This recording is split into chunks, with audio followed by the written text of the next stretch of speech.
I have a lot of questions. Yes, why are we here? Yeah, where am I? Where have you taken me? Good kidnapping. Will I be allowed to see my parents again? No. I don't care about. I joke, but I am genuinely a little afraid because I don't know what's going to happen. All I know is that Europe is going to be involved, and there's a chance of geography being mentioned. So, as an American, this terrifies me. The idea of having to know geography or have my lack of geography knowledge so cruelly exposed to the internet. The show is called The Eurocentrist. It's The Eurocentrist. Yes, we're here at The Eurocentrist, and I thought it would be a good idea to include, an American with a little bit of a different viewpoint, which is no viewpoints.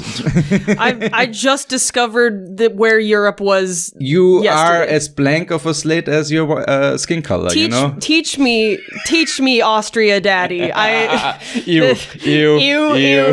I regret saying it. Yeah, I regret saying it. Please cut that out. The last time we had an Austrian daddy, the empire fell. So I think there was a war. I don't know. I mean, let's be honest. Kaiser Franz II was a hunk. Let's not, the mustache alone is, worth, I don't know. Yeah, but they all got them inbred chins. I can't. That's why he had that mega beard to hide the chin. Yeah, nah, sorry. I don't trust dudes with facial hair. They're hiding something. Especially Austrian. Oh, shit, I'm clipping. You are, sir. God damn it. Maybe just turn it down, yeah. Yeah, I'm going to turn it down. Hopefully. Turn it down a little bit and turn down for what? So you don't clip. Because, man, that's a great joke for the year 2013. DJ Snake, technical advisor. Am I turning it? Am I turning it down, or am I? Oh no! No, you're not. I don't know which way to do this. Okay. Again, that's what she said. All right. I feel like if anything, she would know exactly how to do this. Sure. She knows where the hole is. she know where the hole is. She's got to know where the hole is, except unless you live in the United States, because they don't teach you that. For the viewers, so this is the basic premise of this show, would be that Aislinn has no idea. I picked the topic, but I generally try to stay as far away from the details as much as possible. Okay. I only know the general outline of what is in here. Mm-hmm. And then I'll hand that topic over to Ben. He has 2 weeks time to find as much as he can on that topic. Okay. He writes it down and then he gives it to me. I print it out. I don't really look at it. And then we will discover it together. We'll see if this makes for some good content, baby. All right. So first things first, I want to give you a few little clues, a few visual clues, Visual. Yeah. Perfect because, for a podcast. Yeah. Hey, again, this is mostly video. If you guys actually want this in audio format, we will make that happen if enough of you We'll do anything you want. Just name it. We'll do it. Come on, just give us money. Okay, there's a difference in how needy we are. Please, we're begging you, please. All right, so Russia. Oh, you're already pretty good. Oh yeah, you picked the most obvious clue. There's no other. No, it's not Russia, but it's pretty good. It's not Russia? It's not Russia. I'm seeing some Yes. Is it actual Lederhosen or is it No, it's a Ledenjanka. Uh-huh. I got or Wamst, a Leder Wamst in this case. Okay, thank you for telling me that, because I got roasted on TikTok for pronouncing Lederhosen the way I pronounce Lederhosen. It's Lederhosen. Lederhosen. Yeah, Lederhosen. Lederhosen. Yeah, there we go. Yeah, I'm sorry. I'm not gonna... All right. So this would represent Austria, right? And what would this represent? I'm gonna assume... Well, if it's not Russia, then Prussia, probably. Just go north of Russia. North of Russia. The North Pole. Correcto mundo. Oh, okay. So we will cover the probably worst road trip of all time committed by Austrians. What, they try to meet Santa? Or what were they doing? This is yes, exactly. This is the prequel to the Santa Claus. Starring Tim Allen. Tim Allen, yeah. No, Exactly. Tim allein. Tim allein, ja. Tim allein zu Hause. Tim allein. That's a joke for our German-speaking That's audience. a pretty good joke. That's a pretty good joke. Yeah, I am a comedian, after all. I'm here all week, ladies Yes, and that's the gentlemen. actual reason why you're here. It's Yeah. because you're a comedian, not because you're... Not because I'm a dummy dum-dum who Yeah, doesn't exactly. know anything about history. But yes, we will be talking about the Austrian-Hungarian North Pole expedition. Can you be cold, Batman? I didn't even know. Like, Austrian school doesn't teach you that the Austro-Hungarian Empire sent an expedition to the North Pole. I'm assuming there is a very good reason they don't We teach will it. find out. So let's. It's your Vietnam or Emu War. Let's start with a quote from Karl Weibrecht. Who dat? We will find out. Okay. Chillax, bro. Everything will be resolved. I think. I mean, Don't make promises you Okay. can't keep. Fair enough. All right. Quote. The Arctic voyages should be put into the service of physics research, for they are not worth the sacrifices made in goods and blood, as long as they only serve the purpose of satisfying geographic curiosity or national vanity. Okay, well, at least they're okay. honest about why they're doing archaeology, unlike most other. Stop dunking on other countries by funding expensive trips into the middle of nowhere is basically what he says. There has to be something about it. So that's nice. All right, so about the background. So the Austro-Hungarian North Pole expedition was largely an initiative of geographer Dr. August Petermann, born 1822, who had also been behind the second German expedition of 1869 to 1870. So that was a North Pole expedition that took 2 years. And the Austrian pre-expedition of 1871, back then you had to have pre-expeditions, I guess. I feel like I'm there. I feel like I'm in. I feel like I'm in the North Pole. Fuck you. It's like I'm there. Aboard the sailing vessel Isbjorn, the later of which saw Karl Georg Ludwig Wilhelm Weibrecht. Oh, that guy. That's a hell of a name, by the way. And Julius Johannes Ludovicus Peyer. This is. But I'm gonna say Peyer from now on. Yeah. Fuck you. Sometimes you have to pay the toll. Okay. This has been Eurocentrist Podcast. Episode 1. Goodbye. Okay. All right. Take a fully Norwegian crew to try and then fail to reach the island of Kvitoya, which is now called also Gillisland, I guess. And then turn east to explore the waters near Novaya Zemlya, as previous expeditions, not least the recent German one, had made it clear that journeys near the pole via any other route were virtually impossible to the cold currents coming down from the north. So basically they're trying to probe and find a way up there. Okay. And they've so far found only one way. I'm hearing a lot of dates. I'm hearing a lot of years. That's the background. So I'm hearing a lot of Austrian names that are way too long for their own good. I'm not hearing a reason why they're going to the North Karl Pole. and Julius are the two guys, okay? I'm shortening it up for you. Okay, Karl and thanks. Julius, okay? Oh, finally. Karl and Jules. Where's the road trip movie about Carl and Jules? Okay. Jules? However, several expeditions had also suggested that the Gulf Stream's warm influence actually reached as far as the until then completely unexplored seas between Kvitoya and Novaya Zemlya. I'm gonna butcher that name and everything else that's up there, probably. I'm so sorry, listeners. The pre-expedition found favorable conditions in the seas of Novaya Zemlya and In that sea. Huh? In that sea. Whatever Yes. it is. Let's just call it Nova. And led the explorers to the conclusion that they would need a well-equipped expedition with a steam-powered ship to either reach the pole or find the Northeast Passage. Oh, right, that was still a thing that they were trying to find. Is this a steampunk adventure? Yes. Going on? Yes. Oh my god, where's the cinematic universe about The Austrians in their gilded ship. Yeah. No, Okay. I always think it's funny, like whenever there's like cyberpunk movies, I think imagine if instead of cyberpunk it was just steampunk. Oh, Like, yeah. Imagine imagine. I don't know. I just think the idea is really No, funny. I mean, it exists as computer games and stuff like that. Yeah, but you would never make a movie about whatever the fuck this steampunk adventure is going to be. I guess we'll see. Hey, all it takes is another Quibi to throw around useless, perverse amounts of money to make any shit that gets pitched to them. Elon Musk. Yeah, exactly. You want to have Jeff Amazon Bezos. Prime. You want to do this? You want to do this, You bro? want in on this? Yeah, exactly. All right. So they probably need a steam powered ship, or find the Northeast Passage. The later being the plan they settled for, as they only had one ship, and reaching the pole was perceived to be the riskier endeavor.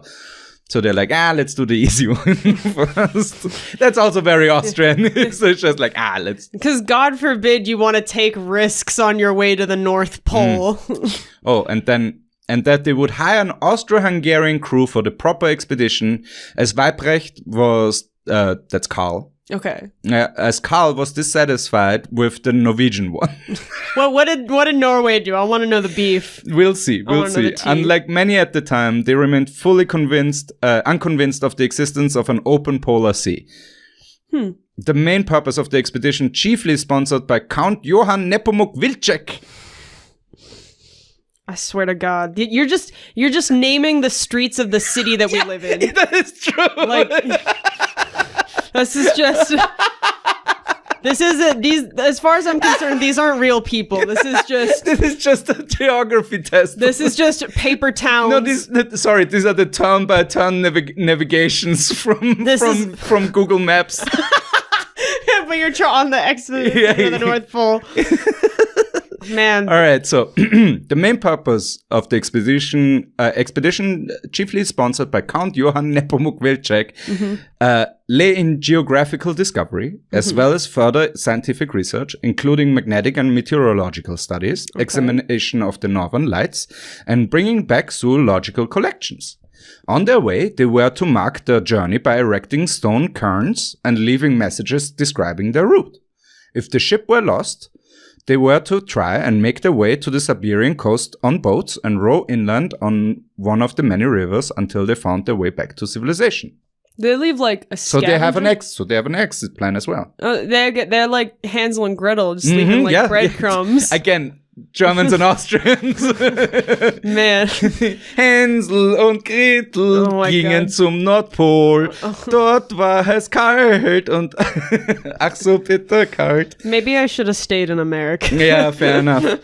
All right, time to give a quote to Julius, Mr. Payer. Jules, let's go. Jules.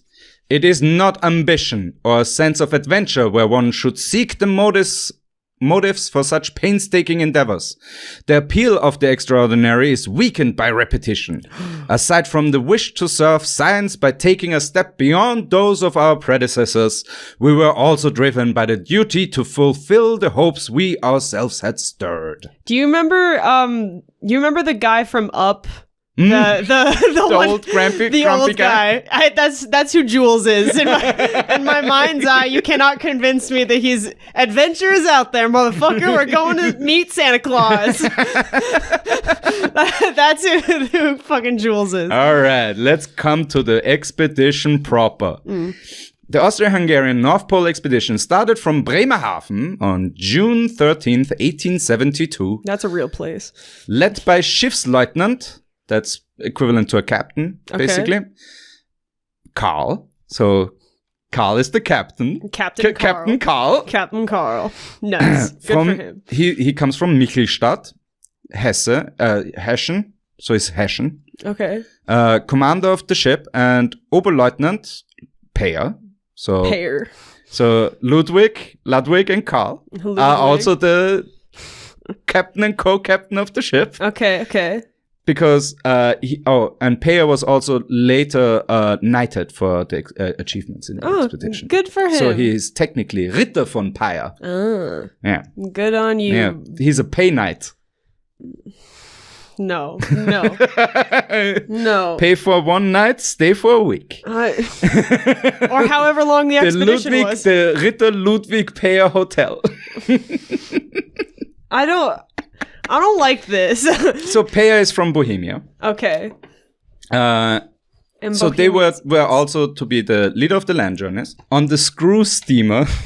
The screw steamer? It's a screw steamer. Is that an It's actual... a sex move. Yeah, I was gonna say, no, is that the actual terminology?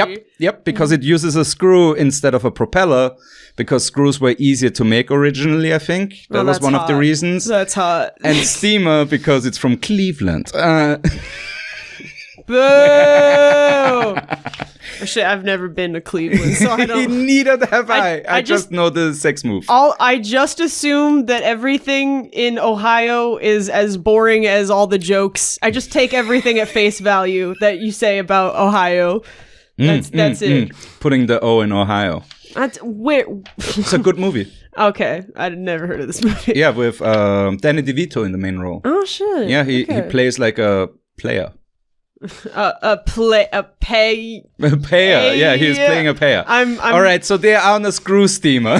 the screw steamer. Admiral Teketov. What was Sex on the Beach taken? Like, that's so stupid. That joke. Hey, don't. This is not the place where we shame jokes. Only I'm allowed to Yeah, shame yeah, jokes. yeah. And you're young. You're allowed to be. Yeah, I'm allowed to be like, this is you do comedy, old man. Exactly. Okay, yeah, go on. All right. So the screw steamer Admiral Teketov. That's the name. Which makes it totally not confusing because I'm guessing there's a real Admiral Teketov. Like, So every time they're like, "Hey, who are you talking about? The ship or the guy?" it's Right? like naming your. It's like how Hades is both the name of the god and also his The place. house. Yeah, exactly. That yeah. is really confusing. Why Exactly. do they do that? Okay. The ship is crewed by people recruited from various parts of the Austro-Hungarian Empire, Okay. but mostly from Istria and Dalmatia. It stopped in Tromsø, Norway, picking up ice mates and harpooner Captain Elling Olaf Carlsen. Oh my god. Nice. These names, man. They're gonna be Awesome. the death of me. All right, here's the list of the Can there members. just be a Kyle? Like, can there just be... Okay, this is just a fun list of names here. Okay, All right, okay. so these are the other members of the expedition is Schiffsleutnant Brosch, his first ship officer, also responsible for the provisions. He's from Bohemia. Schiffsfähnrich Eduard Orel, who is, from Neutitschein. Nice. Neutitschein. I've never heard from... Neutitschein is... Honey, I can make some Neutitschein if you write them. Again, please give us your money. So he was Eduard is the pilot. Regimentsarzt Julius Kepes, Hungarian. He is the expedition doctor. Okay. So we have an Hungarian doctor. Otto Krisch, he's the machinist. Pietro Lucina, the boatswain. Okay. Antonio Vezzarina, carpenter. I'm working like this. This is how you get the nails Yeah, in. you can't. I have 2 tiny hammers. I feel like this is I'm gonna get canceled for this one day. Johann Orsch. No, are you kidding? Orash. Orash. For so our good. non-German speaking listeners, it sounds like the John Austrian Ass. word for ass. John Ass from Graz. John Ass from grass. Your ass is It's from grass. and I'm gonna Grass to see you. know it. Okay, no. Okay, he's cook. He's cook. He was the food. He's the cook. You got John Ass as your cook. How does it taste? Talk about eating ass. Oh, I hope they're gonna eat him. This I whole hope. This whole podcast is just gonna be puns based. We're like 20 minutes in, and we didn't even scratch the surface. Oh God. I love it. Okay, so we have Josef Pups. No, sorry. I quit. You can't have ass and poop at the same expedition. Pospischil. Pospisil, sorry. Josef Pospisil, he's the stoker, so he's just putting the coal into the oven. Oh. And then we have a bunch of sailors. I just will go through the first name because that's funny. Antonio. I'm not kidding. I believe There's it. 4 Italian Antonios first. Zaninovic, Katarinic, Scarpa, and Lukinovic. Wait, but he's also from Italy because he's from whatever. Are they Italian or are they Russian? I'm not sure, bro. This is Then Giuseppe, Giuseppe. Pietro, Giorgio, Vincenzo, Lorenzo, Francesco, and Giacomo. This sounds like Mambo number 5.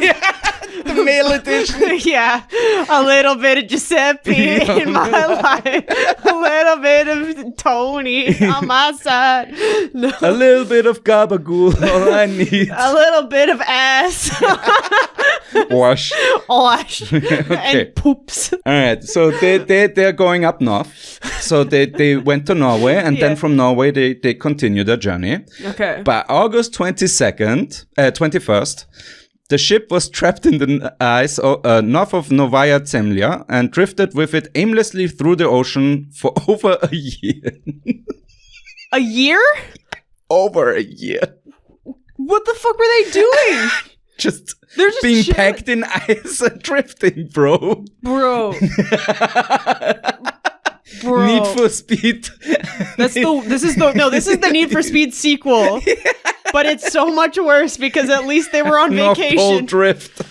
North Pole Drift. Oh, that's what they were missing is the Fast and Furious franchise. Starts good, right? All right, another quote by Pay. Wait, question. Were they just lost? Did they not know how so they were in the evening. Sorry. I think the quote will explain by Payer. On August 21st, some seemingly favorable changes in the ice showed themselves.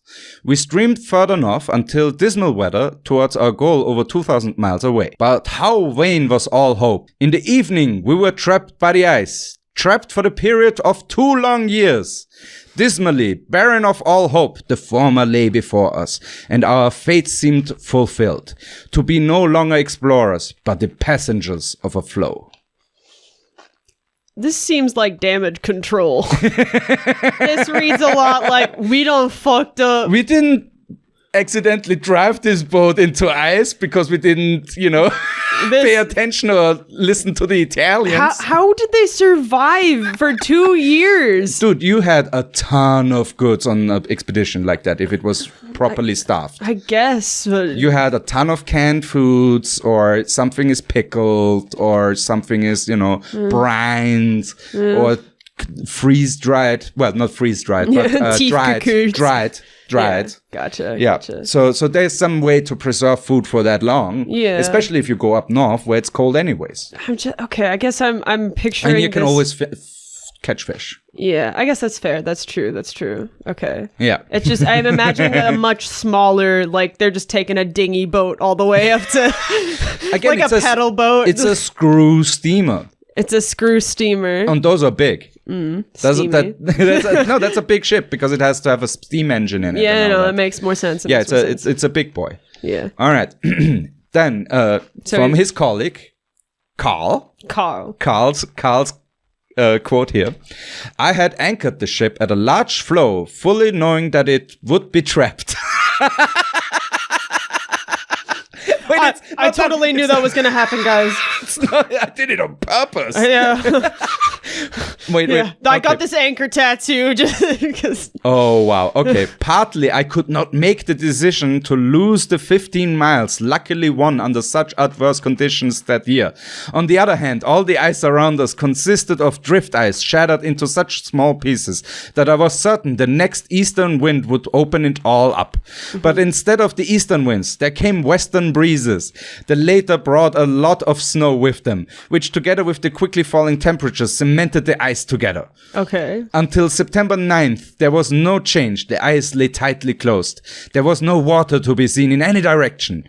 On September 9th, a fresh northeast wind finally broke the ice into larger fields, but the ship remained frozen in the middle of such a one.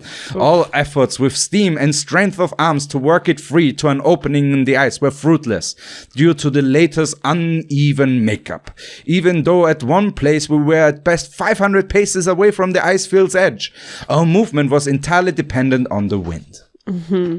These guys are responsible for climate change.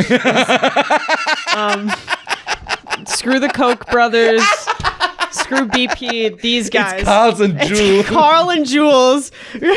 Carl and Jules. Carl's Jr. Carl and Jules' excellent adventure to destroy the planet. Wicked, dude. Or what? Harold and Kumar. I was trying to do a. Go to White Snow Castle. Let's go to White Snow Castle. That's gonna be the poster. Carl and Johan go to White Snow Castle. Yeah, exactly. That would be the film adaptation. Anyway. Should we pitch this to like the ORF and see if they'll finance it? Let's see if they do it. Okay. All right. So far, it's a wacky road trip of doom. Oh yeah. Frankly, it's not even really entertainingly bad. It just sounds like sucks. It's the steampunk equivalent of like your internet like cutting in and out or like being really slow or buffering. That must have been, I mean, in terms of like, what else do they have back then to compare it to? 1872, yeah, no, but I'm talking about in terms of the level of inconvenience. Oh. Yeah. Like the level of inconvenience. I think they've been heavily inconvenienced. Yeah, but they probably didn't think of it as like... Oh, in that time, it was just part of the thing. Yeah, maybe. They're just like, we might fucking die. Oh, this is a layover for them. That's what I'm saying. That's what I'm saying. It's a layover. They're stuck in Chicago airport for 8 hours. Yeah, except it's 2 years. Imagine being stuck in Chicago you for 2 years. didn't think how crazy my connection was through the North Pole. You would not believe the data charges. They did not. Oh, and the service? Despicable. Mostly bare. Yeah. And the snow kept melting. I don't really know why, but the winds was being a real bitch. Like, I love too that they literally just drove up and immediately go stuck in the ice. It's like YOLO. And then I know why they don't do that. I want to know why they turned down help from the Norwegians. They are much closer to the North Pole and would presumably know a thing or two. But you want 4 Antonios on the board of the ship, huh? Yeah, you need 4 Italians who've never seen snow. You want to make it the Austro-Hungarian because we used to own those people, huh? The Sicilian region, that is ours at that point. Yeah, but in this case, your slaves are useless. They've never seen snow before. Also pack ice, because that's not a thing in the Mediterranean Sea either. Were they hoping that one of the Antonios would melt the ice enough? Like they're so hot, those Italians. Yeah. Those hot Italians are just gonna... He's gonna just breathe on the ice. Yeah, exactly. Just... Yeah. That's how he's just gonna say Ferrari Testarossa, and it's just... I'm wet. Yeah, exactly. I'm well lubricated, just like the engine of one of those cars. Talk dirty. Oh God. Yo, you know they were fucking on that boat though. You know the Antonios? All the Antonios were fucking. For sure. All the Antonios were fucking. There was a Tony sandwich happening. For Tony Pizza. Oh God, no. But yeah. We're on a roll. Quattro formaggi, hey. That was good. Thank you. That was good. You deserved a high five for that. Thank you. Okay. All right. Next quote by Carl. The ice pressure almost never let up all winter. The ice was constantly moving, new tears and splits always developing, every one of which brought renewed ice pressure upon closing back up. The ship's position was thus subject to constant changes. Now it was lifted up, Now it more or less sank back down. Under these circumstances, we of course had to keep everything at the ready to always be able to abandon ship at a moment's notice. Coals and provisions for 10 months. Material for a house to dwell in were partly kept on deck, partly put on the ice alongside 2 boats. During these 5 months, we got little in the way of rest. Only rarely could we allow ourselves to take our clothes off. The ship could only be roofed with tents from the main mast to the front, as the provisions lay towards the back and had to be kept ready to be thrown overboard onto the ice at any moment. Were they trying to create a settlement on the North Pole? I think that the ship itself is under so much pressure from the pack guys that it literally could crush the ship, I guess. And then they are stuck there without any provisions. So I guess just in case that happens, they have everything at the ready. That makes sense, I guess. But man, the panic. Yeah, I mean, why? It's just, why did they have I shouldn't ask if they had anything better to do. Literally, they went up there. So. They have nothing better to do. This is it. This is it. But it's like, I'm just wondering, like, this seems like, I'm sorry. Look, I'm not an outdoorsy person. Yeah. Like, I've gone on camping trips. I've gone skiing. I can handle cold weather. Why the fuck would you subject yourself to this? This just sounds so stressful. Should I go back to the first quote of Carl, where it's all about yay? You know what? At least science, discovery. You know, at least those Bible thumping archaeologist assholes were like, at least they were doing something. This is just like you're freezing your dicks off. We at least got Jurassic Park out of those guys. We at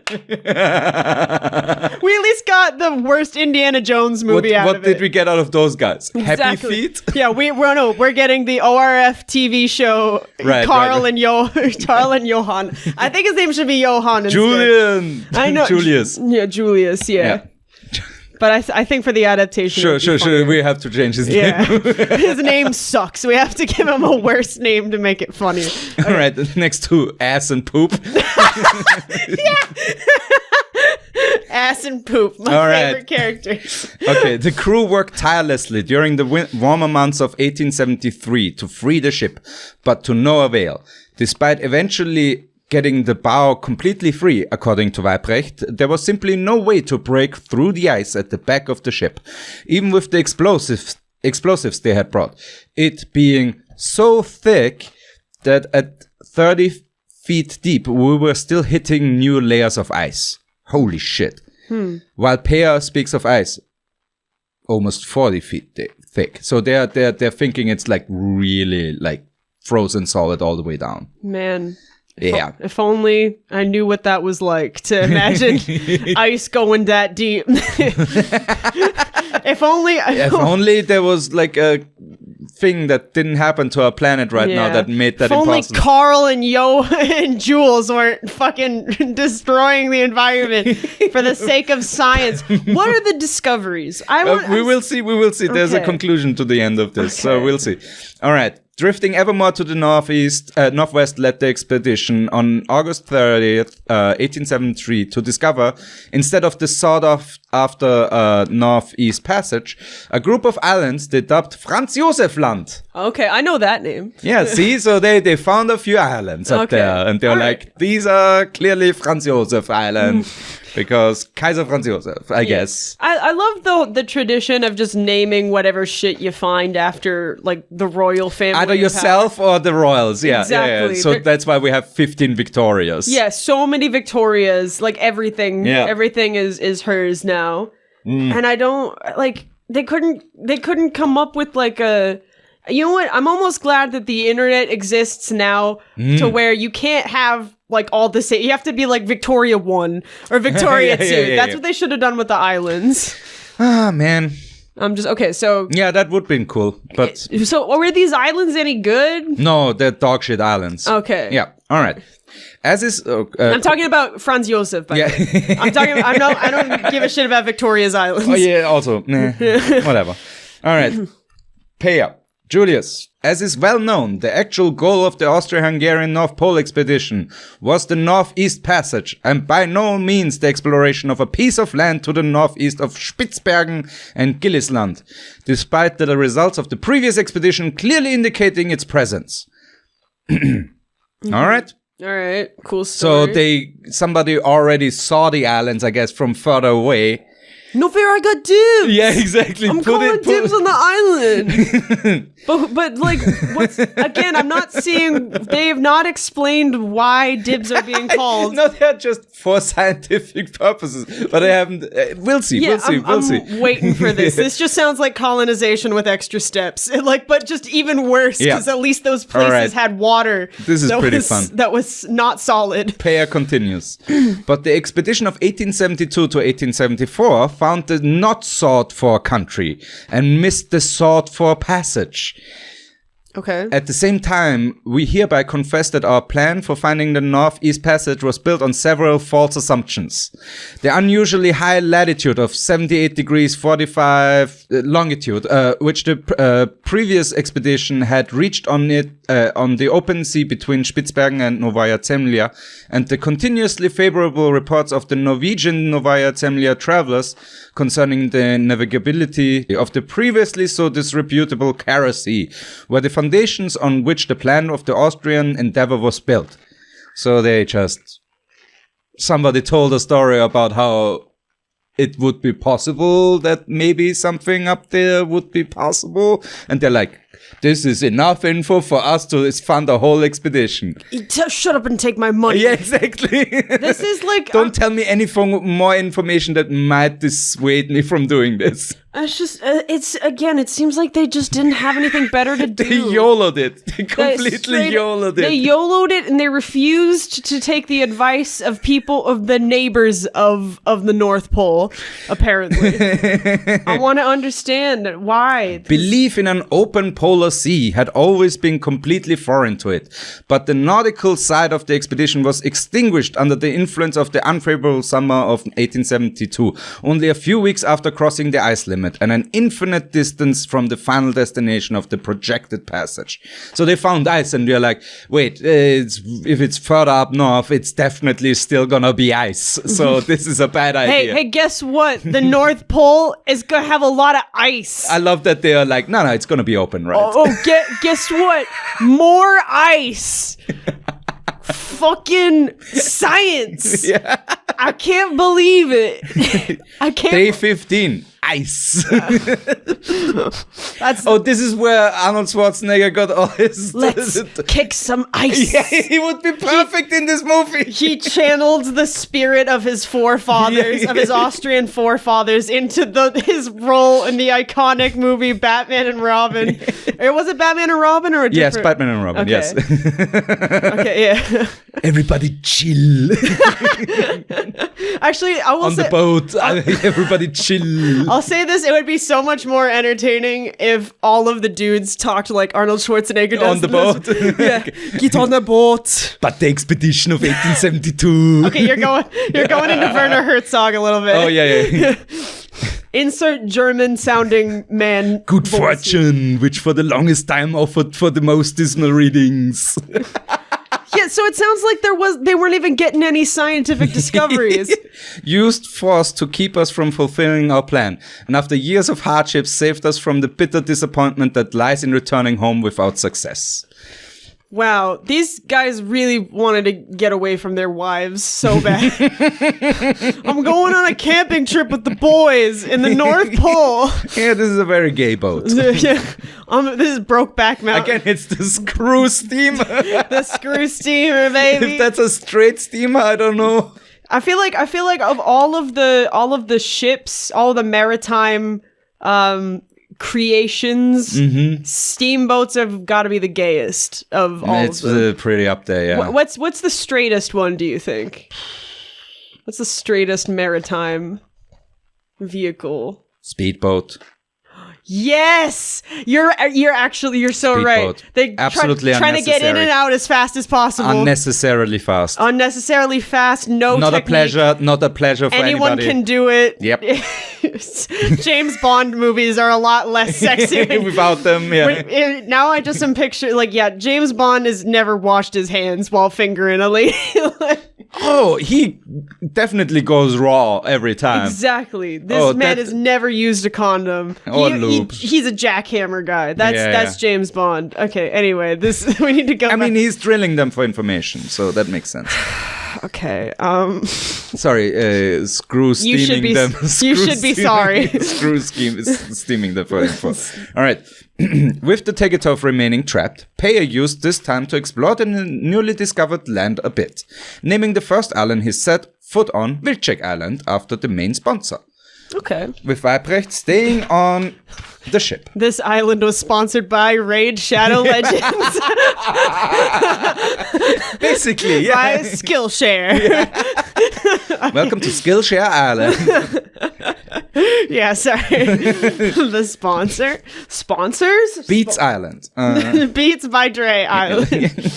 No, okay. Unfortunately, the winter night that was soon upon them meant that further exploring had to wait until spring.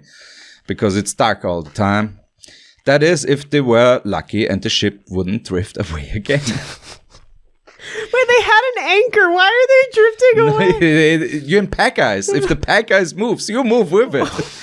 There's no anchoring down there. You can throw an anchor in the ice. The ice is still gonna drift. Hey, you know who might have known that in advance? Norwegian people. Oh yeah, maybe. Oh, not those Italians? Not the fucking Sicilian motherfuckers. Or the Austrians? Not the Austrians. Or the Hungarian doctor? He must be really mad right now. I just, they're so... The Hungarian doctor must be furious. I mean, he's been on a boat for 2 extra years, 2 more years than he intended. In the cold. In the fucking freezing cold. Do you know how many motherfuckers probably got scurvy? Or syphilis? 1874, no scurvy. They had vitamin C and cabbage and stuff like that. Okay, but syphilis? Oh, yeah. It was probably rampant. Frostbite. That's why they're all getting, like, brainy a little bit. All right. Yeah. In March of 1874, after the officers unanimously reached the decision to abandon ship by late May, as it would almost certainly stay trapped in the ice or sink if it got free, the ice pressure had lifted the rear of the ship considerably above the waterline, meaning the only way it would get free was the ice underneath breaking, meaning the fall would likely damage the hull. And might possibly drift even further north. That being the direction the wind was mostly blowing in. Peyer chose to use what little time they had left to explore Franz Josef Land as thoroughly as possible. Okay. So they're like, let's get the fuck out of here after 2 years, basically. 1.5 years. 2 years of just hanging off of an iceberg, hoping. What were they hoping for? That it would melt and they could go further up north to find the north passage, which doesn't exist. Which they could again ask the locals. You could have asked Norway. They were right there.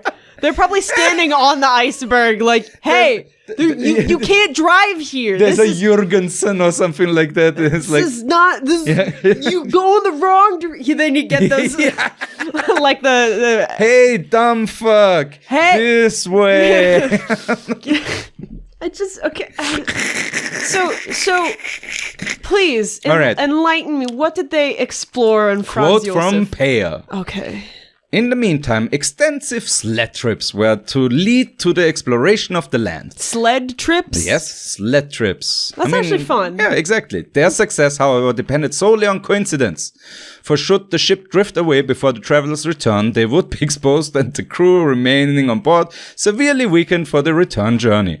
But the discovery and general exploration of the mysterious land ahead of us was of such importance to the expedition that the risk of extensive journeys could not be avoided. Hey guys, if you leave, you might all die here from frostbite, but also we can't go back without showing anything, so... This is a corporately sponsored good time. We better be having a good time in this frozen fucking tundra. Doing trust falls on the island. We better be singing Kumbaya by the end of this trip.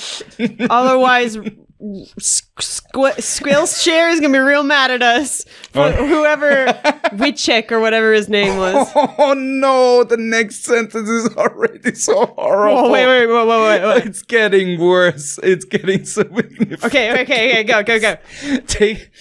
Taking the 2 Tyroleans, 4 sailors, and 3 of their dogs, they had brought 6 from Vienna and 2 from Lapland, but most of them were dead or too weak to work better.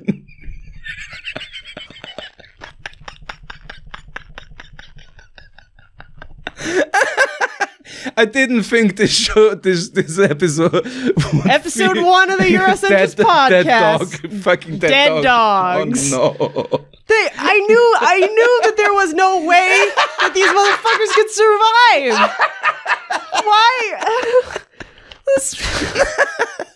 Why did Let's you put bring Rex the in the dogs? meat grinder. Oh, no, don't say that. I'm like, It's really rough up here. I'm gonna go to the North Pole now. Without dogs to show them. I'm gonna find the dogs. I'm gonna bring them back. All right. So, and 3 of the dogs with him.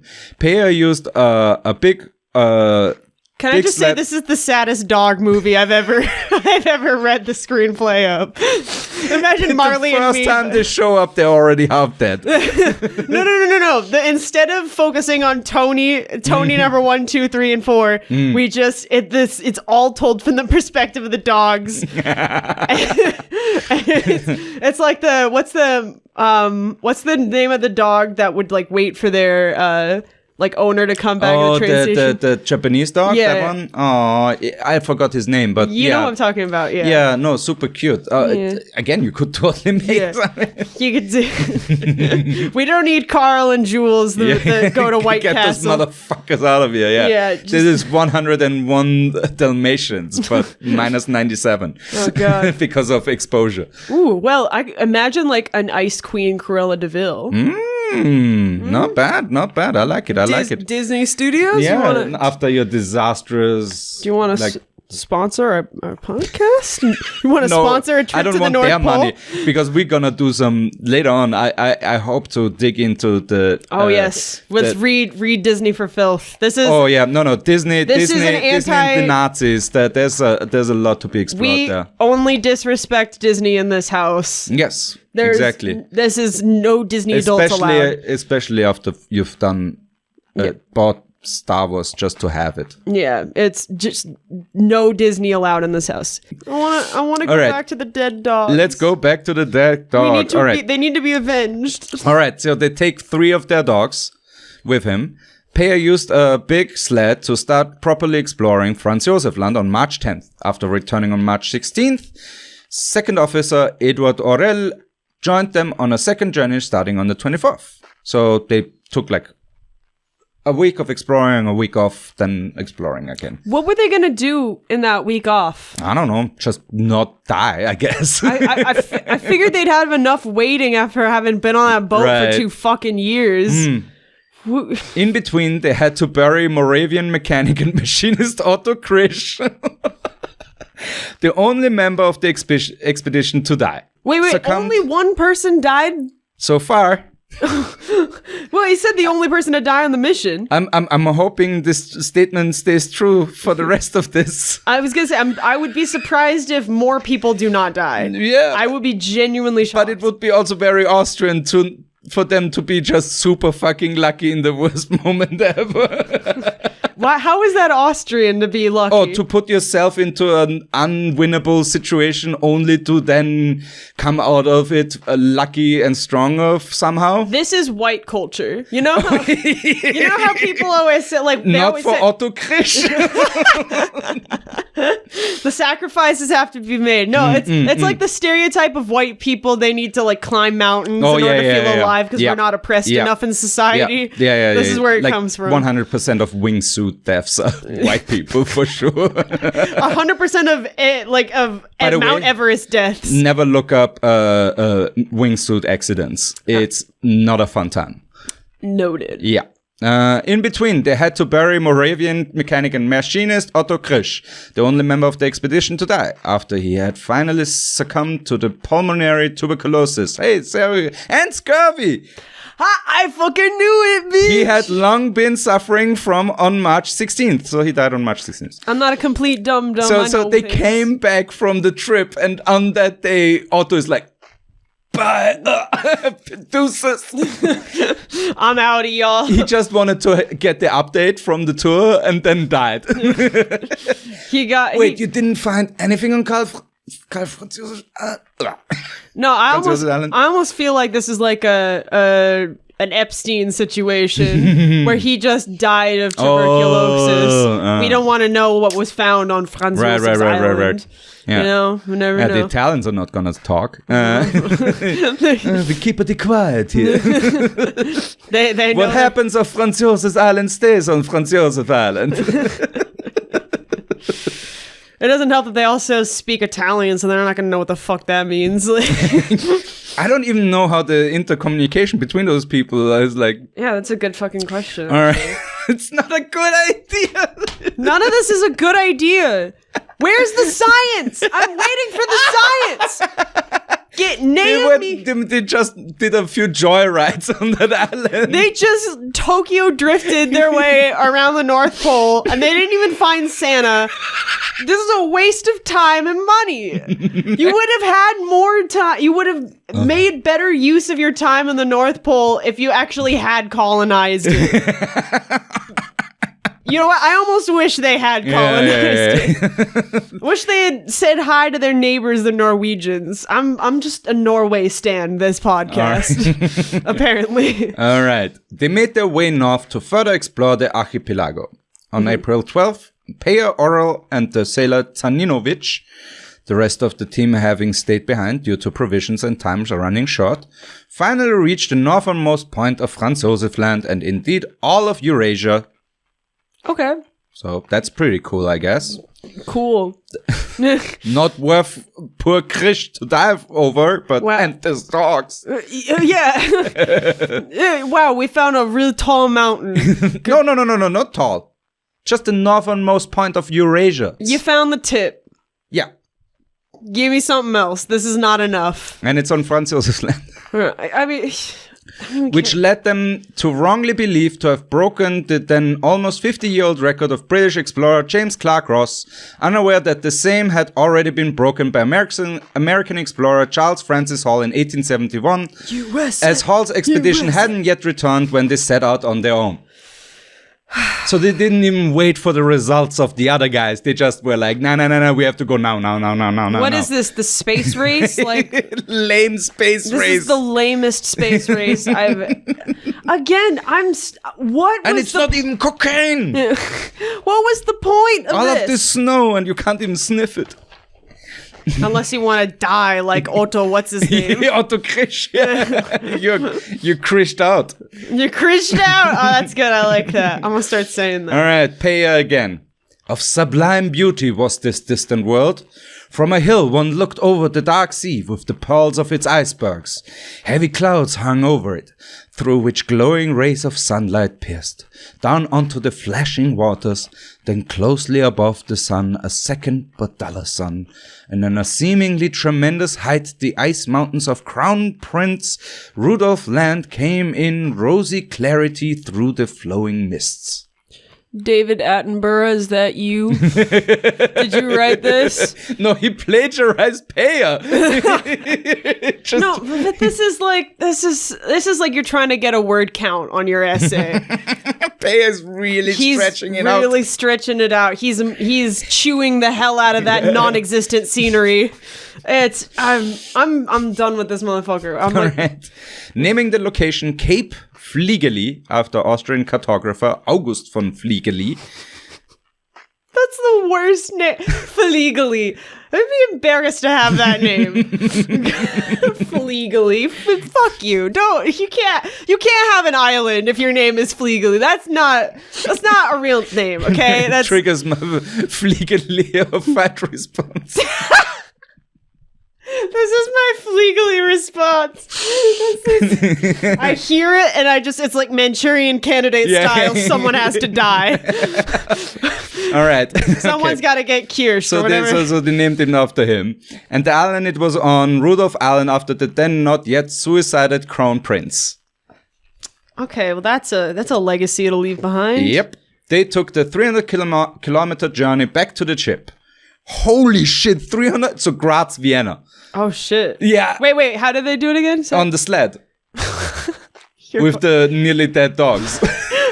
You mean the one dog? No, it's a few dogs, but... How many dogs was it again? They had brought 6 from Vienna and 2 from Lapland, so 8. Okay. But they only took 3 for the sled rides. So I'm guessing 5 of them are dead or dying. That's what I was gonna say, like... Oh my god. How many people, too? So far, only 1 died. So. No, I mean, how many people are the dogs carrying? 2 Tyrolians, 4 sailors.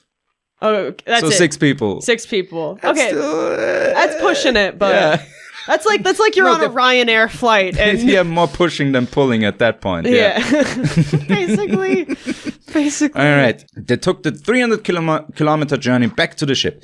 Despite making the observation that the sea to the north was relatively free of ice and would be navigable for 10-20 nautical miles, Peyer, in his report, emphasized his disbelief in the then still popular hypothesis of an open polar sea.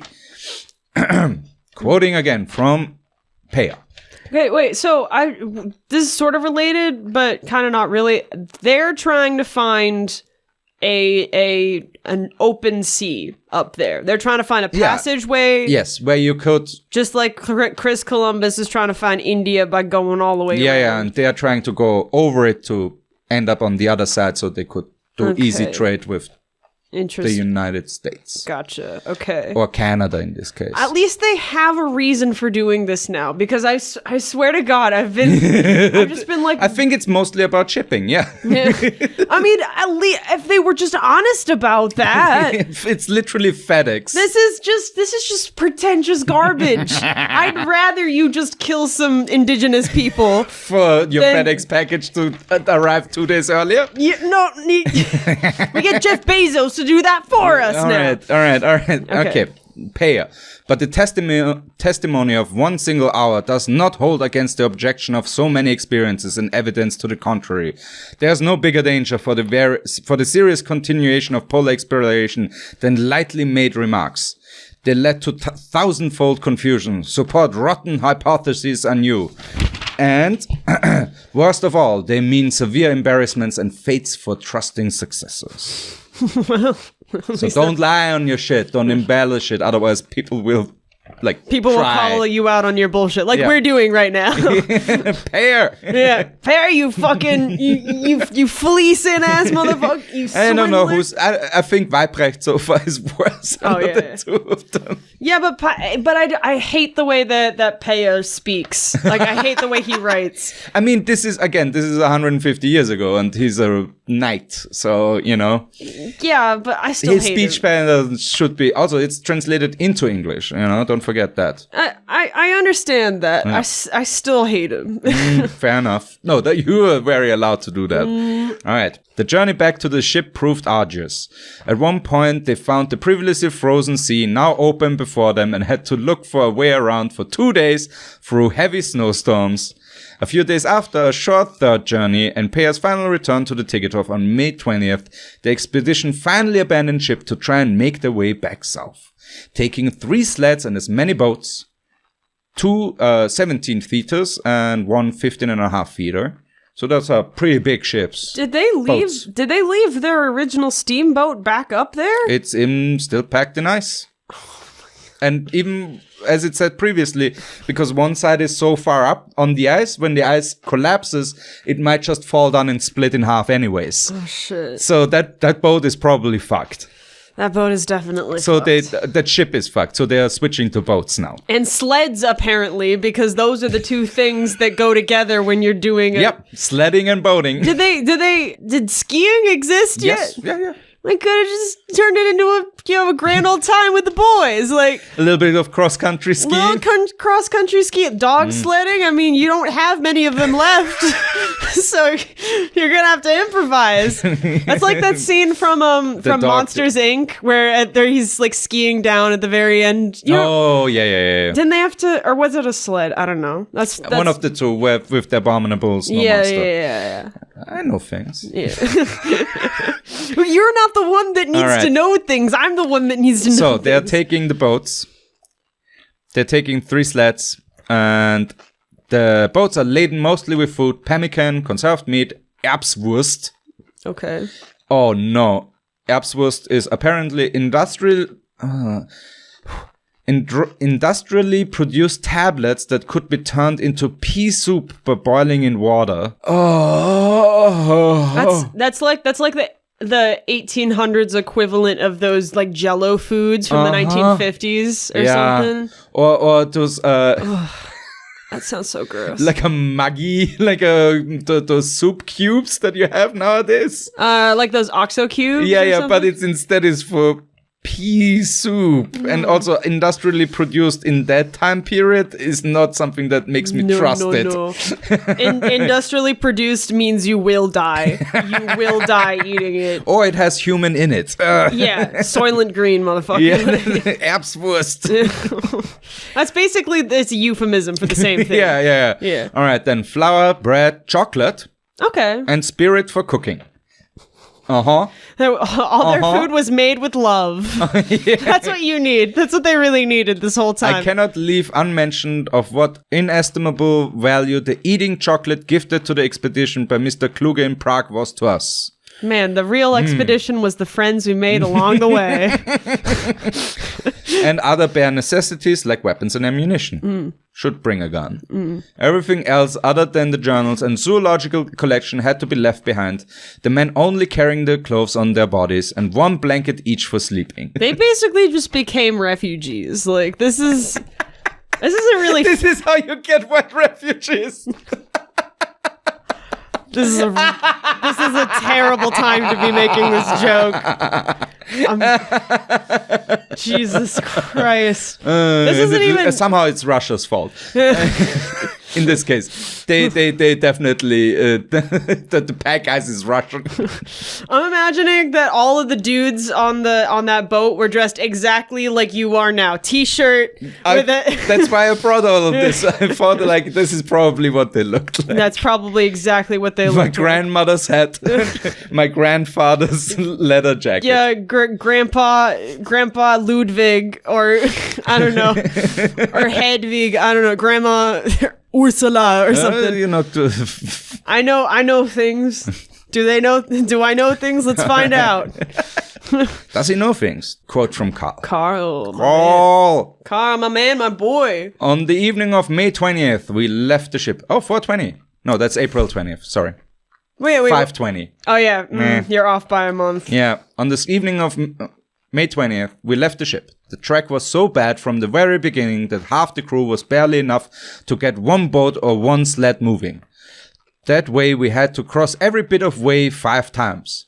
The snow, which lay very deep between the piled up blocks of ice, was covered with a hard crust, through which we broke with every step. Often we stood sunk in with half of our bodies and had to go on our hands and knees to steady ourselves. Consequently, we advanced remarkably slowly. On average, despite our hard labors, we did not cover more than half a nautical mile per day. So a few 100 meters per day. Unbelievable. It's like, did they not think that it would be cold in the North Pole? And that there's ice? Did they not think that water might... I thought this was for science. I thought these people were supposed to be smart. I think they're finding out a lot of things right now. I think they're learning. They better be learning something. Relearning, yeah. Whoa, so Otto, was he the doctor? Or no, he was the machinist. Yeah, the machinist. So the guy who was the most useless died because that boat wasn't going anywhere anyways. They're like, oh, well, I'm out of job. Peace. Yeah, he's going down with the ship. Oh my god. Oh fuck me. Well, it sounds like he got the better stick. Exactly. He's getting the best case scenario. He died early. Yeah, he gets to hang out with the dogs in heaven. 1.5 years of hanging out on that boat and then dying seems preferable to then also have to walk back. Yeah, a couple meters a day, dude. I don't even know how long a meter is. Yardish. I totally remember how long that is. Yeah, so a few hundred meters a day. Yeah, That's insane. That is not a lot of terrain. My disabled grandma could walk faster than you guys. All right. On June 1st, they reached the edge of the ice. But the sea ahead of them was so filled with ice floes that they could not get the boats into the water and once more could do nothing but wait. Haven't they waited enough? You're just gonna jump into the ocean at that point? Straight up, I would have kirshed by now. I'm so done. I would not have survived in the past. I would have kirshed myself. Sponsors. We're trying to. No, but this look. There's no auto way. Thank you. That was excellent. That was a 10 out of 10. You should be proud of yourself. Thank you. I hope your parents are proud of you. Well, we'll see. Let's see how many views we're getting with this one. All right. Weibrecht took... Sorry, you were saying... I know. It's not important. That amazing pun flushed everything out of your system. Okay. Weibrecht took the chance to take half the crew back to the ship to get a fourth boat.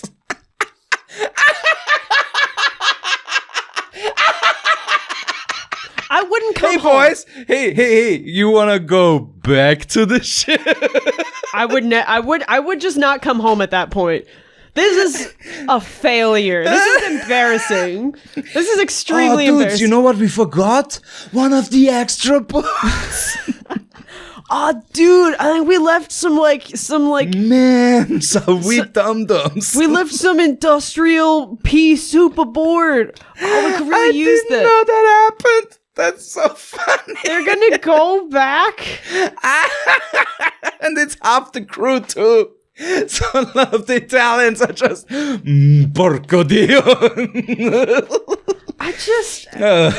They all wanted to go back, or just a couple? half the crew back. Half of the people, more than one person wanted to go back. I think they didn't wanna. I think they were kind of forced, I guess. I'm not sure. Okay, all right. On June 17th, the wind spread the floes far enough for them to move on, now having to alternate between getting the boats on the sleds whenever they hit another ice field and getting the sleds back into the boats when it ended.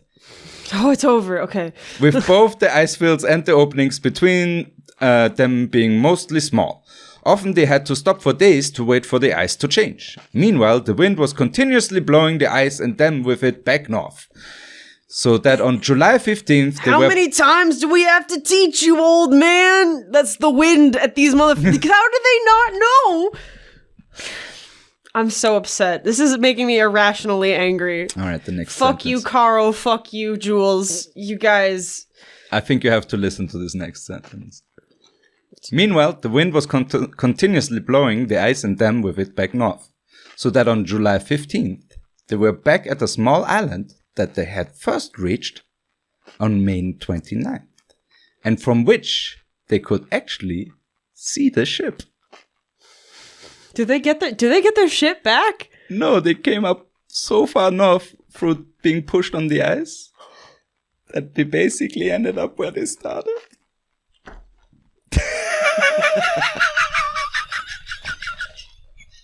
So all that crawling over that ice. Don't go home. You can't go back. You're done. You die now. You have to die now. You'll never work in this town again, Carl.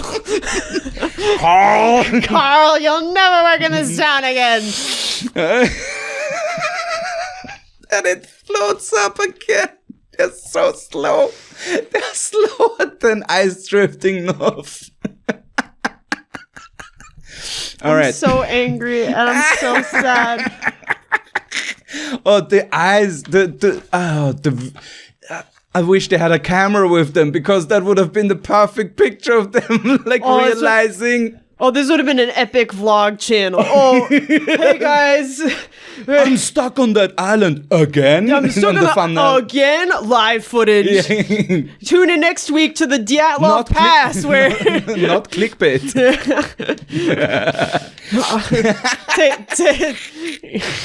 That Dyatlov Pass joke just went right over your head. I heard it. I have to concentrate on this stupid bullshit. Do we have to? Yes, because we're only halfway through this. I want to go we're home. A little bit over half done. Okay. Weibrecht, Bible in hand, had to give a rousing speech to stop the exhausted crew from returning to the ticket off. I can't believe it took them this long. Which would have meant all their deaths, and successfully convinced them to keep marching south. Hey, if you can say one thing, Weibrecht is apparently like a fucking master, like wordsmith. He should give like TED Talks. Erstes Wichser, wir müssen jetzt in den Süden, sonst nippeln wir hier alle ab, ja? Wait, where is he from? Is he from Bohemia? For our American audiences, he's just like, yo, dude, we gotta go south. Yeah. Or else we'll fucking die. This is really convincing stuff, guys. Okay, so no, he's Hessian. So he has like a Norddeutsch accent. Okay, what does that sound like? Ja, das ist mehr in der Richtung, wo alles sehr präzise und genau ausgesprochen wird. I'm imagining... Es ist eher Hochdeutsch. But Hessian probably has, especially 150 years ago, has probably also a very heavy accent. Yeah, I guess. I mean... Would be interesting, but...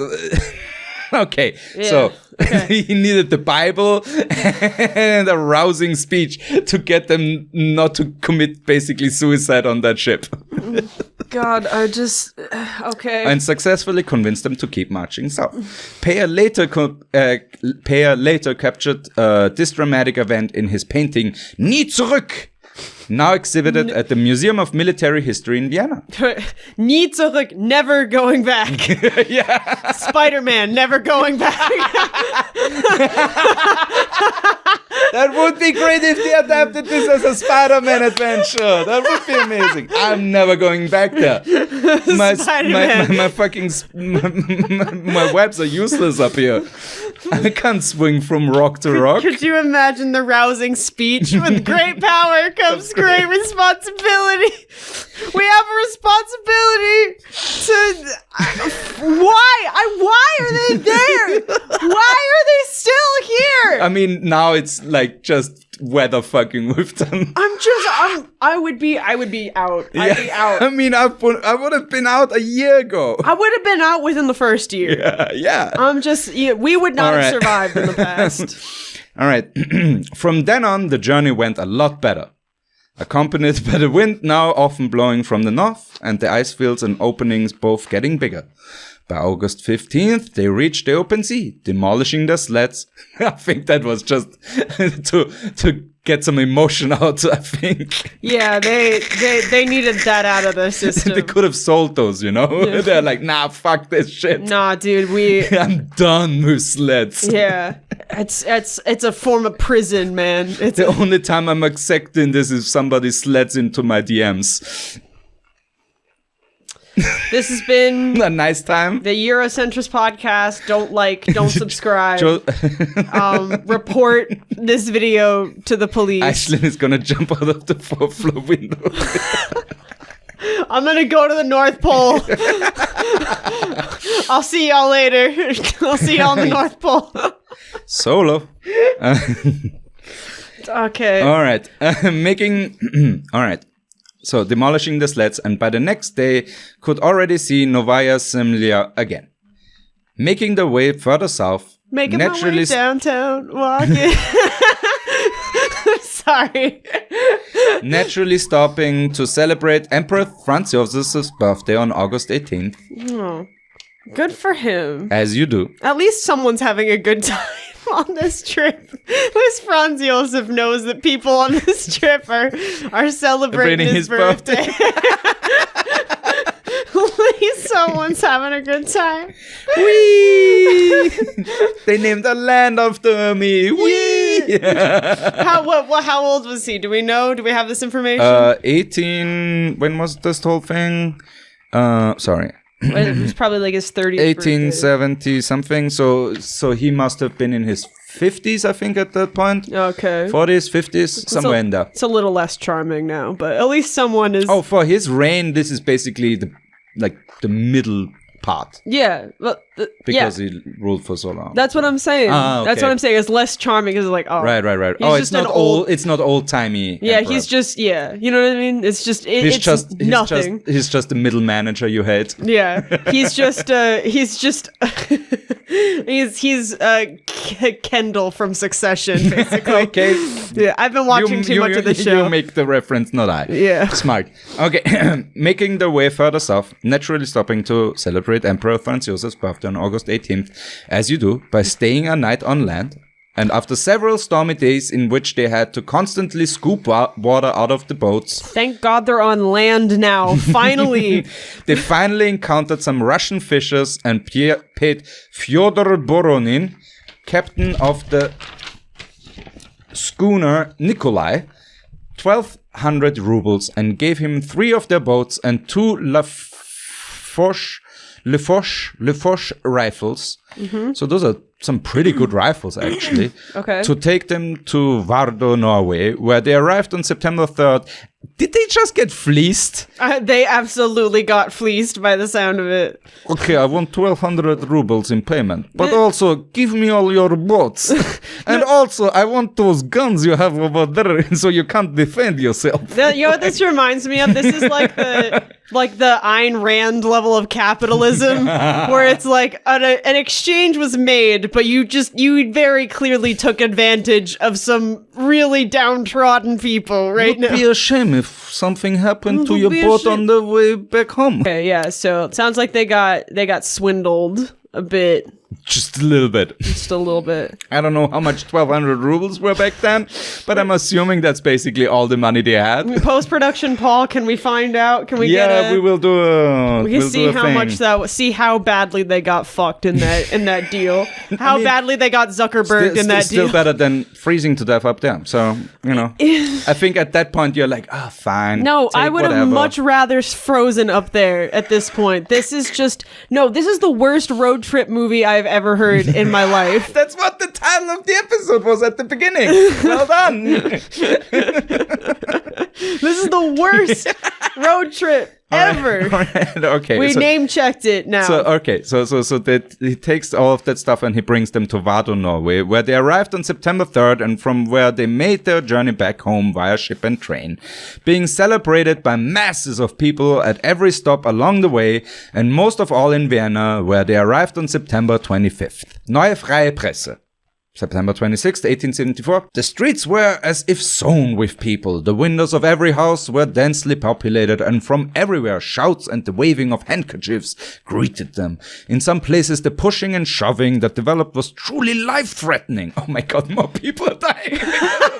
It is not too far-fetched to assume that 250,000 people participated in the welcome. I think there's just more than like the 5 people that they brought with them, so there's just like so many people who are here. These packed with people. There's like 7 of them. And they're all alive almost. Peer is writing for the Neue Freie Presse. He's ghostwriting for this paper. All right, so we're coming to the aftermath section of this. Yeah, I want to see how badly they got fucked by... All right, Karl Weibrecht, quote, "The results of the expedition are of significant scientific interest, chiefly because they were made in a hitherto completely unknown region of the Arctic area, which lies very far away from all older observation stations.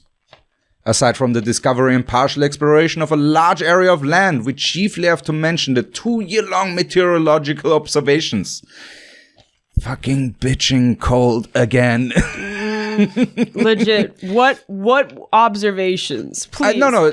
I'm guessing they literally wrote down the weather each day, which is a legit form of data collection, especially back then. It is a legit form of data collection. It's just a coincidental one, and you actually wanted something else. Yeah, it's just useless information. The North Pole is cold?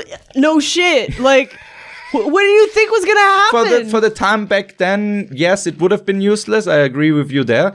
But especially because the only thing they wanted to know, does it get warm enough so that we can pass our ships through? But also, I think it's funny that now, I think I'm guessing all of that data is important. Well, because now we know that there used to be ice that went under the water, not just sitting on top of it. Crazy. I know. The Titanic could have really... Yeah, that knowledge would have really been helpful for the Titanic. Lots of ice under the ice that you see. Imagine it's this story, but it's told in the with the cinematography of the Titanic. Ooh, that wouldn't be bad. Okay, Weibrecht continues. The magnetic variation observations in an area of continuous disturbances of unforeseen magnitude, the deep sea soundings and trawl net examination over a distance of 15 degrees of longitude, and finally the drift of the thickest pack ice over a time of 14 months. So by being stuck in the ice, that totally helped us explore how ice drifts over 14 months. Talk about, they're really trying to find a bright side. Silver lining playbook. Silver linings. Silver linings. A little bit of respect. They're reaching to find something positive out of this experience. Right. Good for them. In addition to the significant direct contributions to polar science made with the expedition, which aided in Adolf Erik Nordenskjöld's... I don't like that name. That's a crazy ass name. I don't trust that Adolf name. Erik Nordenskjöld's. You had me at Adolf. You lost me at Adolf. No, you lost me at Adolf. You got me back at Erik, and then Nordenskjöld's just makes me confused. This man has committed war crimes. Or not. We don't know. Or, stop them. Like, it's one of the two. No, I think he committed them. Okay. Adolf Erik Nordenskjöld's eventual discovery of the Northeast Passage. Okay. Helped to further disprove the hypothesis of an open polar sea and discovered the northernmost point of Eurasia. Weibrecht further, from 1875 on, championed international cooperation to systemically explore the Arctic. International cooperation. Now those fucking Norwegians can get involved in the project. His efforts bore fruit, leading to the founding of the International Polar Commission and the first International Polar Year in 1882-1883, after his untimely death in 1881 from pulmonary tuberculosis. TB is fucking murdering all of the people in this story. Either the dogs die of malnutrition or because it's cold, or they die of TB.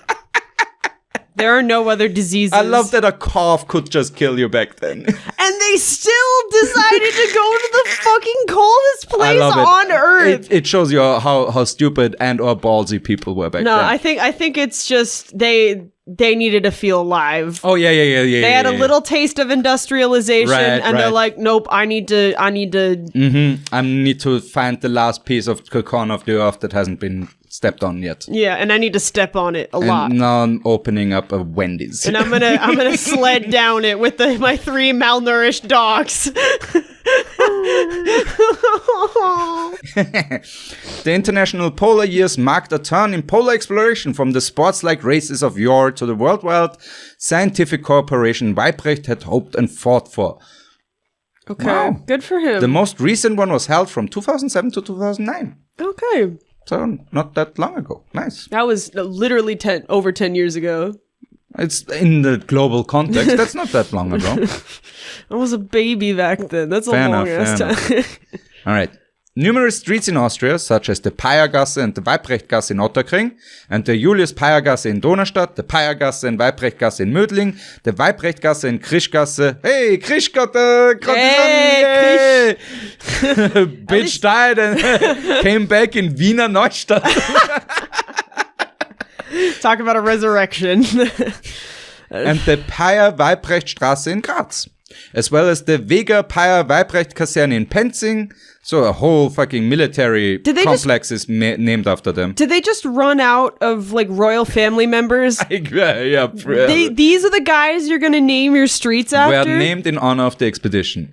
Further namings include the Julius Peyer Hütte in South Tyrol, Peyerland to the south of King William Land in Canada. Holy shit. Why the Canada do better? The Pire Mountains and the Weibrecht Mountains in the Antarctica.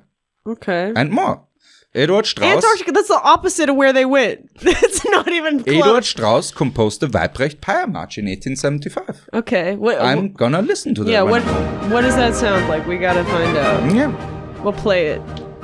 Yeah, 1875. Fucking copyright is gone on this one. Yeah, hell yeah. Yeah, nice. Maybe it's a bop, maybe it's not. We'll find out. Weibrecht Pire March. I don't know. I mean, if it's anything like the story, it's gonna be a fucking disaster. One of the notes says, requires 3 dead dogs. No. Can you play the dead dog? No, I'm just no. They Just wheezing from TB. It's a choir of wheezing Italian men. and halfway through the performance, they put one of the cellos in the freezer to replicate a trumpet, something that reflects the something that represents the steamboat that got trapped in the ice. You mean the steam screwer? The screw steamer. The screw steamer, yeah. Are we gonna do that? All right. A message in a bottle detailing the events of the expedition that Weibrecht had written in 1874 around the time of the scene depicted in Pire's Nie zurück was found by Russian scientist Vladimir Zerov in 1978, so 100 years later. 100 years? Sorry, what did you do? A message in a bottle. Okay. So they threw a message in the bottle during the trip, apparently. Okay. And 100 years later, it was discovered by a Russian scientist, Vladimir Zerov, in What did it say? 1978, and has been in possession of the Austrian Academy of Sciences since 1980. Okay. Well, It just details the events of the expedition. okay. So it's just That's a good, wholesome. yeah, that's a nice. Just a good, wholesome, old-fashioned. All Austrian. This is something I can get behind with as opposed to all the other bullshit. It's the one maybe good thing. Is it a good thing? Nah. It's just kind of a okay. All right. In 1984, Austrian writer Christoph Ransmayr published Die Schrecken des Eises und der Finsternis, available in English as The Terrors of Ice and Darkness, a semi-historical novel that apparently depicts the events of the expedition quite accurately. What was the name of the book again? Die Schrecken des Eises No, und der in Finsternis. English. The Terrors of Ice and Darkness. Isn't that a George R.R. Martin novel? It's close.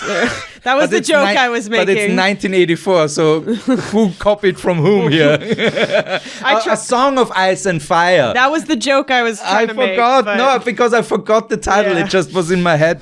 Sorry. this is for all the Game of Thrones We are at fans. the end of the show. We have been recording for an hour and a half. We both are a Jesus little Christ. bit already.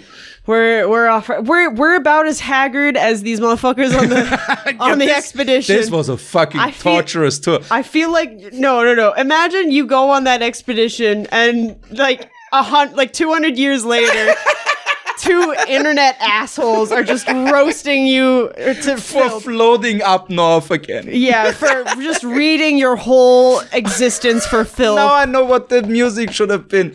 And I would walk 500 miles No, to but be the man who would be finally home. No. It's a cover of that song by Vanilla Ice. Oh, For the soundtrack. Yes.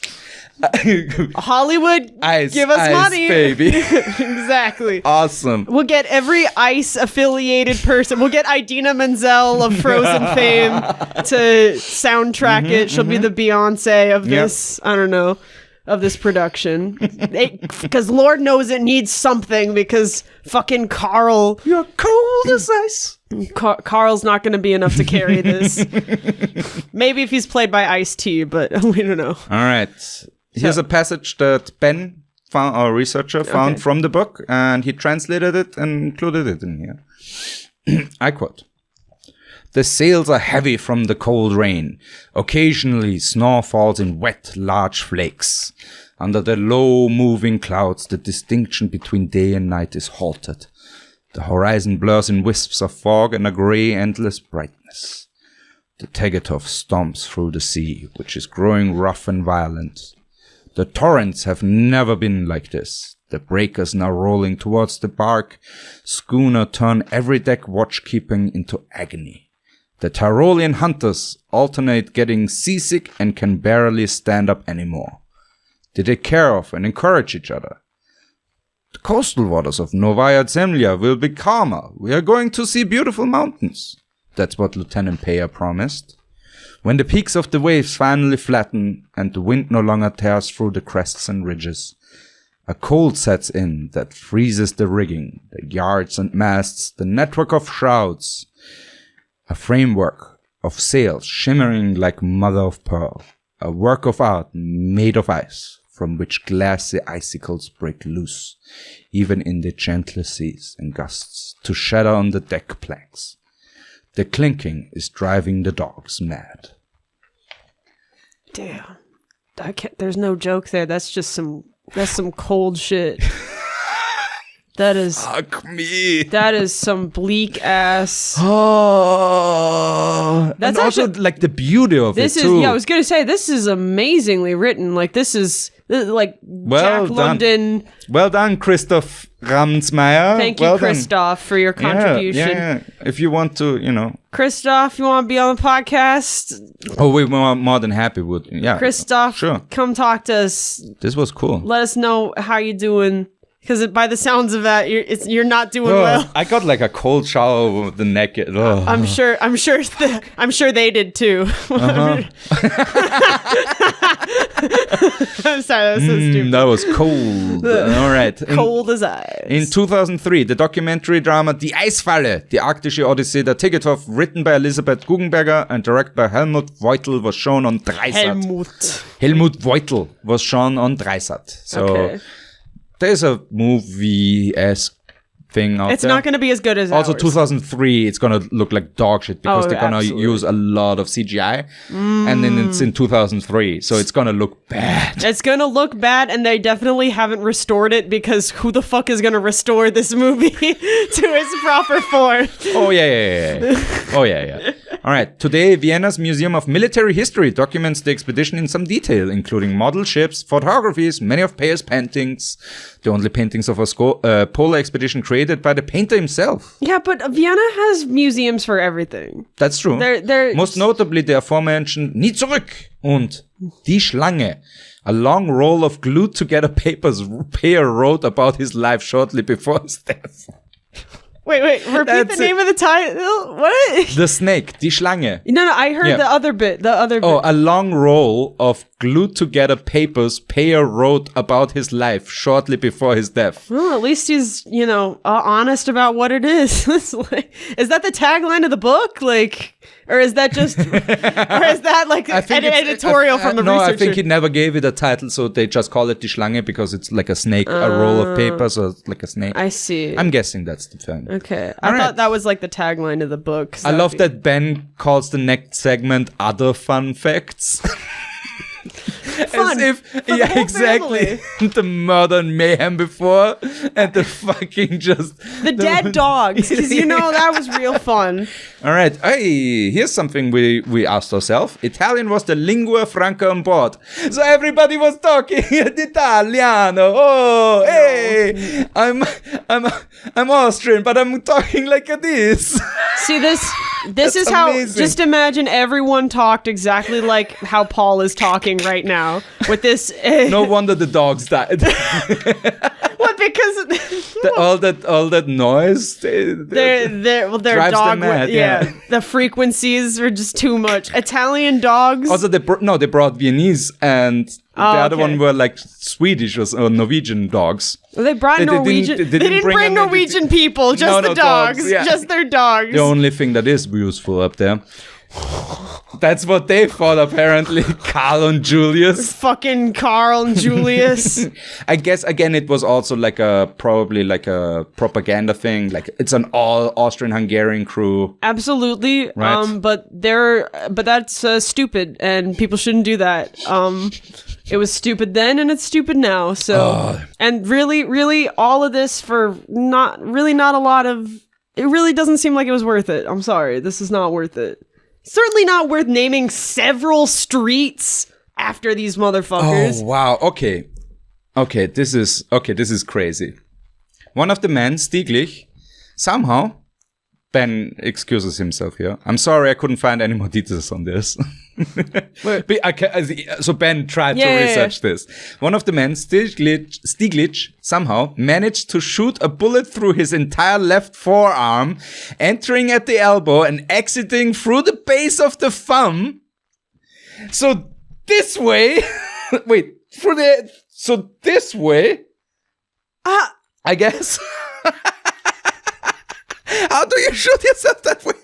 Wait. Okay. Just die. Just die. Entering at the elbow and exiting through the base of the thumb. On March 28th, 1874. Thanks to Dr. Keppes. Oh, thank God the Hungarian doctor is here. What the fuck is... The wound was healed before ship was abandoned in May. Though he wasn't fit enough to help with all the pulling for the first couple of weeks, he did it on purpose so he didn't have to do it. That's my game theory now, is that this dude is smart. And he was like, oh, we have to pull those motherfuckers for months. Oh, sorry guys. I just Look at my arm, bro. Next time, I'll get y'all back. Just don't Dude, worry. that sounds like somebody who is fed up, but he's also, I have to leave with them, but I also don't want to do anything anymore. Okay, no, serious question. What is the benefit of staying with this trip at this point? You're in so much pain. You're suffering the entire time. What do you have to go back for? I'm genuinely curious. I'm surprised we lasted this long as a species. All right. Oh my God. All right.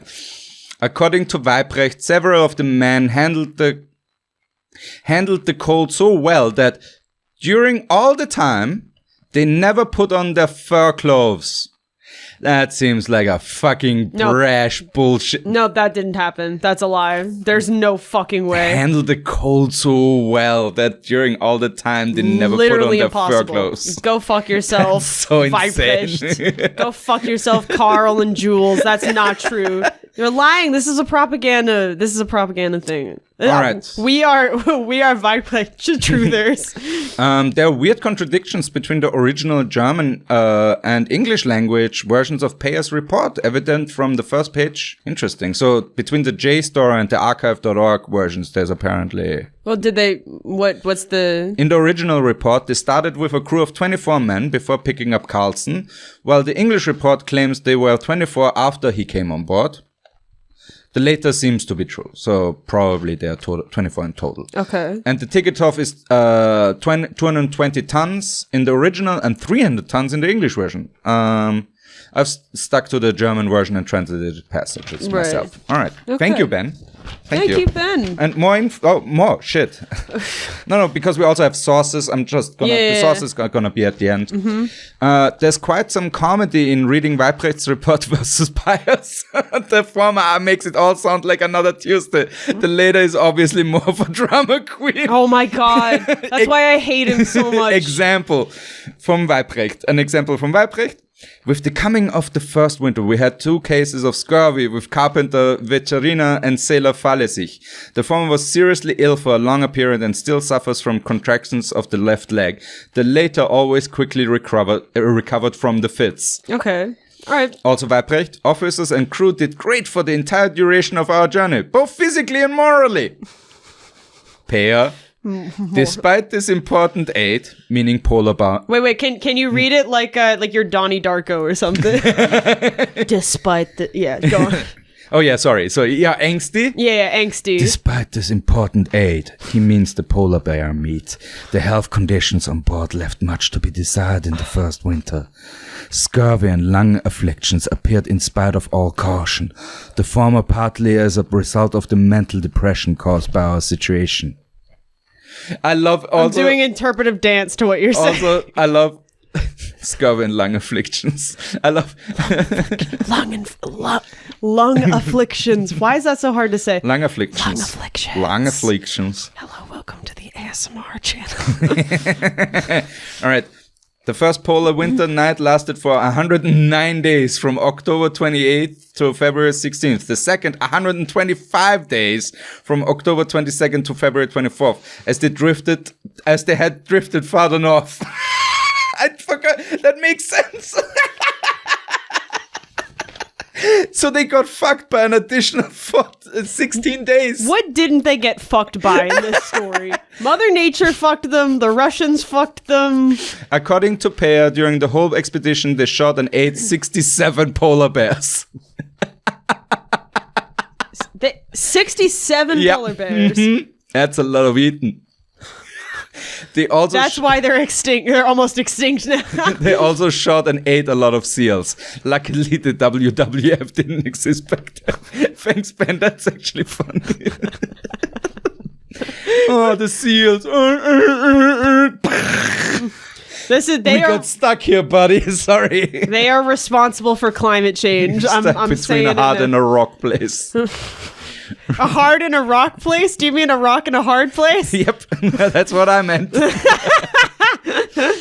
All right. It's been almost an hour.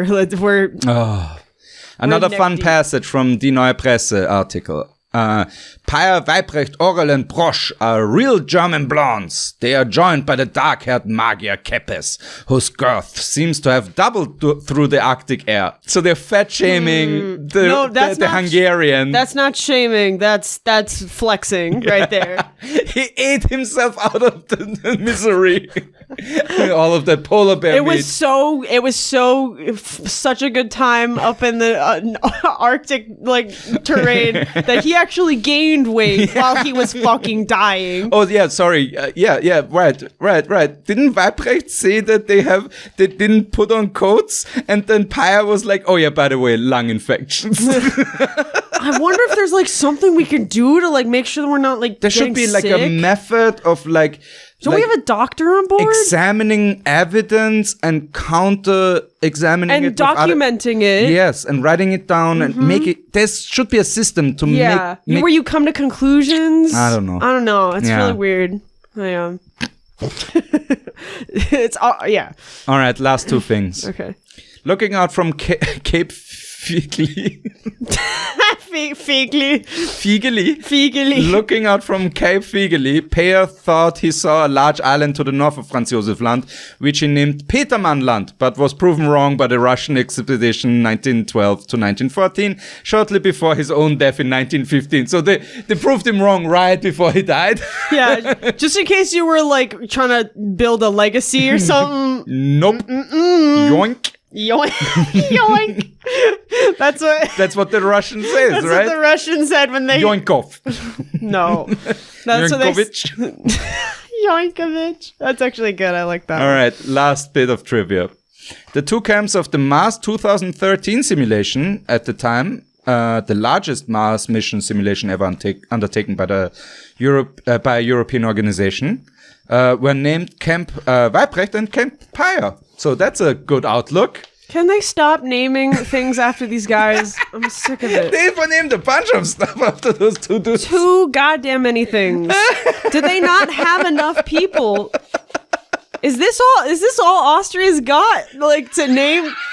Do you guys not have enough exports? Not a single street in this city is named after Arnold Schwarzenegger.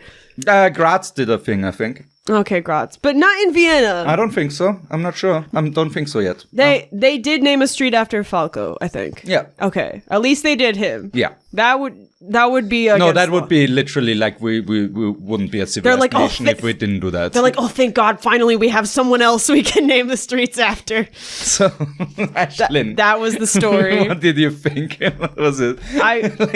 Did you think that our first episode would go this wild, or what did? I joked earlier that it's like I was there, and in the end. It continued to feel like I was there. I was lost and confused. And angry. And so angry. Especially because of the dogs. So angry. And sad. And also poor Otto Kirsch. And dejected.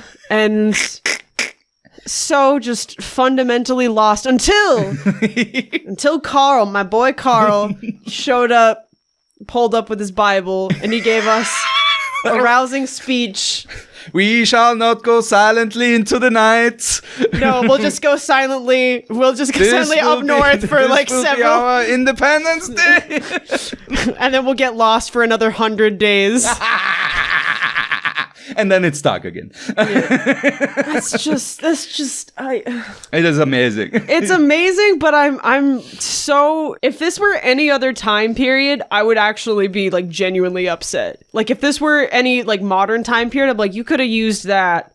A helicopter. You could have used that money for like something good. Right. And instead you wasted it fucking around in the North Pole. Oh yeah, this is rich people stuff. Like nowadays, this would be like a yacht of a super rich dude getting stuck in the Arctic Circle. Kinda, yeah. Yeah. Basically, except these guys had to pretend that it was science. Now that would be fun and interesting if Jeff Bezos' yacht with him on it will. Can we do the sequel? Jeff Bezos goes to the Arctic and dies. Let's curse him. Let's curse him. Let the record show that we have no intentions. No. We in a video game. We want to do that in a video game. In a video game. Yeah. In our screenplay. Yeah, exactly. Starring Ice-T. Ice Cube. Exactly. Ice Cube and soundtracked by Vanilla Ice. What was it again? Double iced, right? Double iced. Perfect. Double iced. So thank you so much, Aislinn. Thanks you for having me. This is fun. No, this is our podcast. Yeah, thank you for having me on our podcast. Thank you for subjecting me to this. You're happy. Don't front. This was fun. This feels like a cult recruitment tactic. There's no natural light. There's no contact to the outside world. There's no Wi-Fi in here. I'm stuck with the frozen tundra of Paul and this batshit story.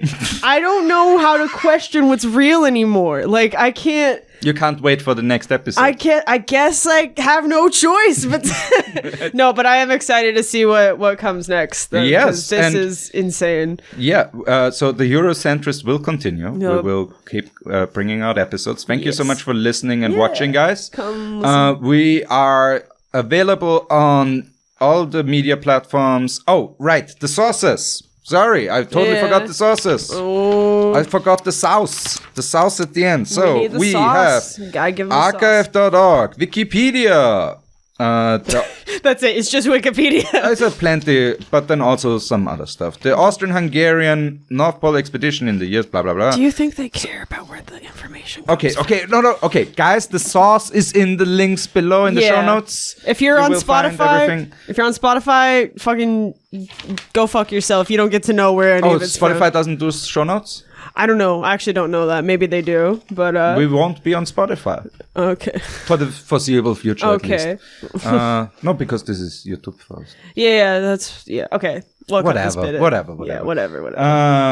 Yeah, this is a thank you for teaching me the most useless history I have ever learned in my life. You're welcome. I've never. I mean, this is fun. It's not the most useless. This is just plain fun. This is fun. Useless for them. Oh yeah, Very, very entertaining for Pay us. the piper. Yes, exactly. Yes, this is. I was engrossed into the several And season. Thanks to Ben for writing Thank this. you, Obviously, again, if you give us money on Patreon, Please give us money. there is Paul Jacobs Comedy has its own Patreon that will also pay for the production cost of this studio. It will pay for future Aislinn just surviving stuff. I want Like being a human being. Can I and have- obviously for paying our Can I just wonderful researcher. Can I just have food? Please. You got a pizza. I got a pizza. That's true. And That's true. donuts. You got pizza, donuts, and Okay, can I have something Heimdudler. with sustenance, please, so I don't get scurvy on dry land? So I don't die of tuberculosis in this fucking studio? You have TB. Can I have a single vitamin, please? What should be our sign off for the Eurocentrist? you sign off? Take your multivitamins. Don't go to the North Pole. Oh yeah, don't go to the North Pole. Sounds like a great sign off. Don't curse yourself. Yes. Chickadee, check yourself before you curse yourself. Perfect sign off. Bye, guys. Bye, guys.